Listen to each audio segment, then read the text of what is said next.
any woman who basically wants to kickstart and let go of certain bad habits or behaviors that have been affecting their lives and then moving forward.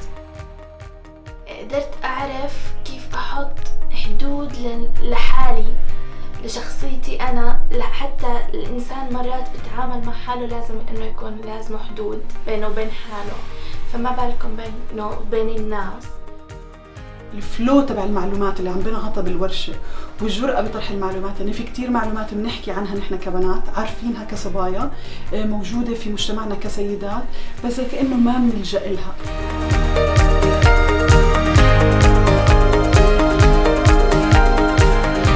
يعني أنا اليوم النط والكلام اللي انحكى وطريقة التعبير عن حالي وهيك كان كتير دانا وسارة كتير بجننوا باللي يخلوه يطلعوه من جواتي أنا ليصير برا وأحرقه خلص. سارة ودانا الانرجي تبعت كل واحدة فيكم كتير رائعة. الانرجي بينكم انتوا التنين كانت كتير حلوة وواضحة وانعكست علينا كلنا كجروب.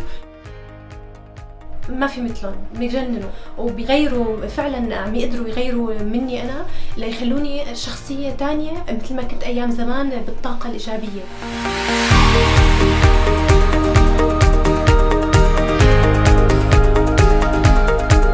I love the exercise where we had to write down the things that we have about our stories, and we had this little ceremony which I found really fulfilling because it was releasing a lot of emotions.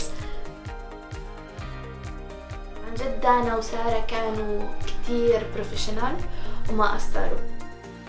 فثانك يو كتير لورشة كتير انفورماتيف وكتير فيها ريلي باور وانرجي.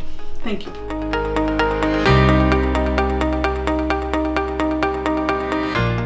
على كيف تتواصلي مع الكرياتيف سايد اوف يو، مع الشخص العشوائي، الشخص المبدع والشخص العفوي.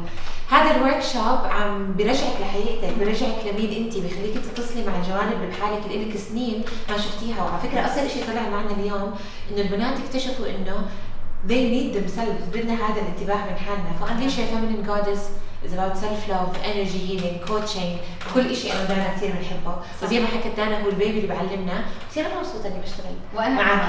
وأنا كمان كثير. Thank you.